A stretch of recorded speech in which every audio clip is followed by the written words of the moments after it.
Well done. So let's put this one on silent. We're completely off. And let's hear it from the very beginning to the very end without that ticker in our, or using our ticker in our brain. I'm going to do a nice 5, 6, 7, 8 count in, and then we will start. 5, 6, 7, 8.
Okay, so now let's switch to our quarter notes per tick.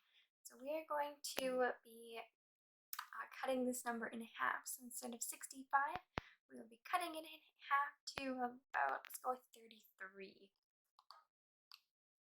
And each tick is going to be a number in our 1 and 2 and 3 and 4 and, whoop, I'm going too far. And, whoop, nope. I went to 65, so let's go to, oh, it doesn't go that way. So this particular one only goes to 40, so I guess we're speeding up the song ever so slightly. So the ticks are on 1 and 2 and 3 and 4 and so on. Leave that there. I will still be counting that 1 and 2 and 3 and 4 and. So let's start with our left hand pinky on our G and our right hand thumb on our G. I'll do a nice count in 1 and 2 and 3 and 4 and then we will get right into the song.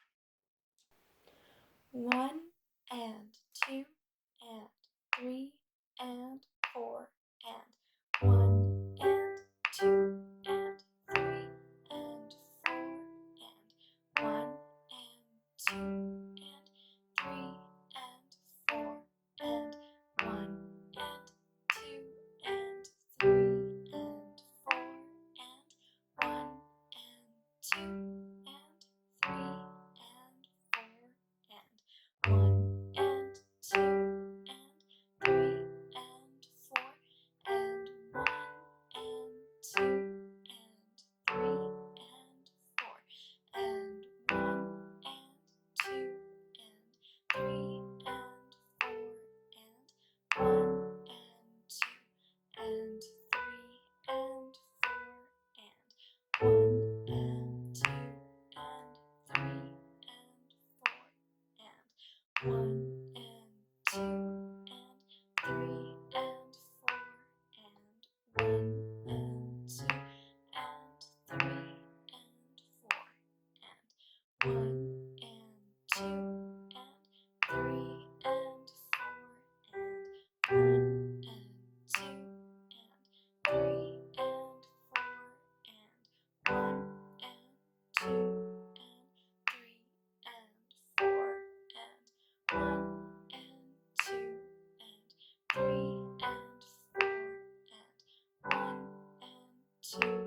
For the very last time, we are going to turn off that metronome and let's speed it up ever so slightly. And again, you can always change the speed down at the bottom, but I think the sound might change a little bit if you do that, so just be aware of that. So starting at a nice moderato speed. I'll count us in with the 1, 2, 3, 4, 5, 6, 7, 8 version. So 5, 6, 7, 8, and then here we go. 5, 6, 7, 8.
And there you have it. There's a few different ways to count the timing for Holy is the Lord.